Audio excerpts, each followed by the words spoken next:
African-American theater born of the Black arts movement, as Penumbra and so many of hundreds of other Black theaters were, creating and stewarding an archive where the words of Black playwrights can be found by students, read by artists, inspired the creation of new works, is an act of great historical importance. It's also a political act. There's so many other theaters from that same era that have disappeared.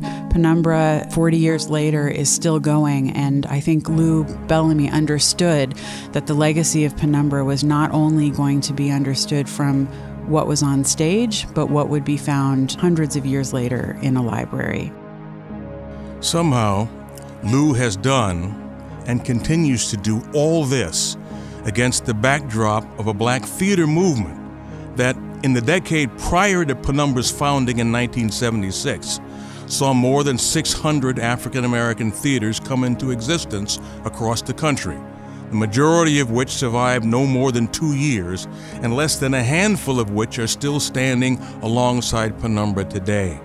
The magic and the majesty we have witnessed here is due in no small part to Lou's rich sense of theater tradition and poetics. Lou still draws aesthetic mantras from Du Bois's insistence that Black theater be by us, for us, near us. From Langston Hughes's Caramoo House exertions to purge self-abasement and to purvey what is beautiful and ugly too about the human condition.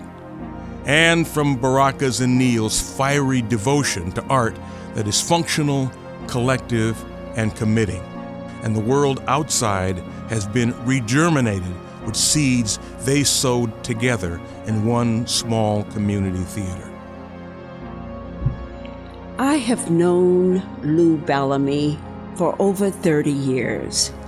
I had an opportunity to observe Professor Bellamy introduce his students to African American literature, the arts, and dance in his academic and mentoring role at the University of Minnesota.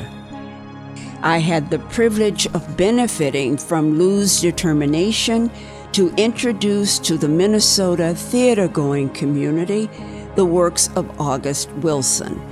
I watched with pride and appreciation Lou's determination to teach through August Wilson's plays and the discussions and workshops that followed the African American experiences in America.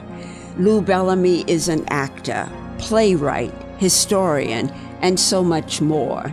He teaches and mentors young, aspiring students the arts. His unselfish and tireless commitment to advance and promote literary works through the performing arts is a dedication deeply appreciated by many. We are so fortunate to have Louis Richard Bellamy in our community.